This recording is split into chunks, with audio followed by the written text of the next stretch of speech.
महामानव डॉक्टर बाबासाहेब आंबेडकर यांनी स्थापन केलेल्या पीपल एज्युकेशन सोसायटी या संस्थेला महाराष्ट्र शासनाकडे पाठपुरावा करून 500 कोटी रुपयांचा निधी प्राप्त करून दिल्याबद्दल दिनांक 1 नोव्हेंबर 2025 रोजी रिपब्लिकन सेनेचे सरसेनानी माननीय आयु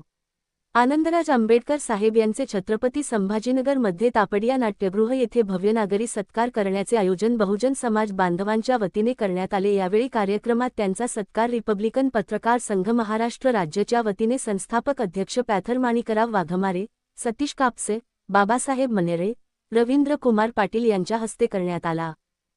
यावेळी रिपब्लिकन सेनेचे राष्ट्रीय उपाध्यक्ष माननीय डॉक्टर सुशील सूर्यवंशी साहेब, महाराष्ट्राचे नेते माननीय सुनीलराव वाकेकर साहेब, राज्य सचिव माननीय विनोदराव काळे साहेब, माननीय बोधनकर साहेब, मराठवाडा नेते माननीय सचिन निकम, राज्य कार्यकारिणी सदस्य माननीय चंद्रकांत रुपेकर, मराठवाडा सहसचिव सिद्धांत मोरे, संभाजीनगर जिल्हाध्यक्ष पूर्व मिलिंदराव मोकळे, संभाजीनगर जिल्हाध्यक्ष पश्चिम काकासाहेब गायकवाड, संभाजीनगर शहराध्यक्ष नितीन वाकेकर, संभाजीनगर शहराध्यक्ष मध्य राहुल गवळी यांच्यासह अनेक मान्यवर उपस्थित होते। मी विनंती करतो की आदरणीय किरणजी भोंगडे यांनी या ठिकाणी अगदी थोडक्यात आपलं मनोगत व्यक्त करावं।